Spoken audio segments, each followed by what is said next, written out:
Sisimulan na ng Agriculture Department ang pagpapagawa ng deepwater ports o agricultural ports sa susunod na taon. Si Vel Custodio sa report.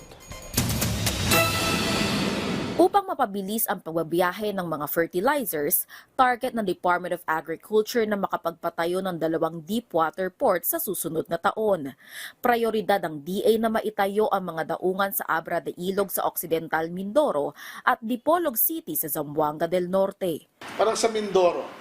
Ang Mindoro requires about 100,000 tons of fertilizers per year. Ang nanggagaling pang fertilizer niya sa Bataan at sa Subic. Tapos tinatrack yan, dadaan pa ng Metro Manila, pupunta pang Batangas, irororo hanggang Calapan. Tapos di-distribute. Doon lang, logistic lang, mahal na eh. Diba? Eh kung yung fertilizer na imported from origin, let's say China or Vietnam, diretso na sa Mindoro. Then ang laking cost ng pagbaba.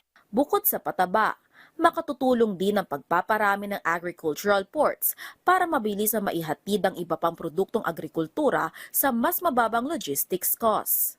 Makatutulong din ito upang pababain ang presyo ng mga pangunahing bilihin pagdating sa merkado. 2 bilyong piso ang kabuuang pondo para sa pagpapatayo ng deepwater port sa 2 lalawigan na layong masimulan ng konstruksyon bago maghunyo sa susunod na taon. Habang maglalaan naman ng DA ng 400 milyong piso para sa rehabilitasyon ng Pantaw Port sa Albay.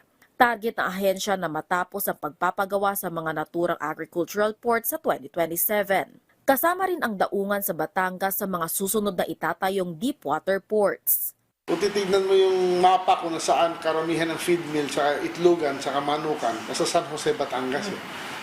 Tapos dumadaan lahat sa isang maliit na port sa Batangas eh. So if we can have another agri-port there, so lahat ng soya, ng corn, ng wheat, dinadadaan, pati cooking oil, ano na eh, it serves eh. Pinag-aaralan din ng DA ang pagpapagawa ng daungan sa Negros at Capiz. Bahagi ito ng kabuuang target ng administrasyon ni Pangulong Ferdinand R. Marcos Jr. na 10 deepwater ports at auxiliary ports pagsapit ng 2028. Vel Custodio para sa Pambansang TV sa Bagong Pilipinas.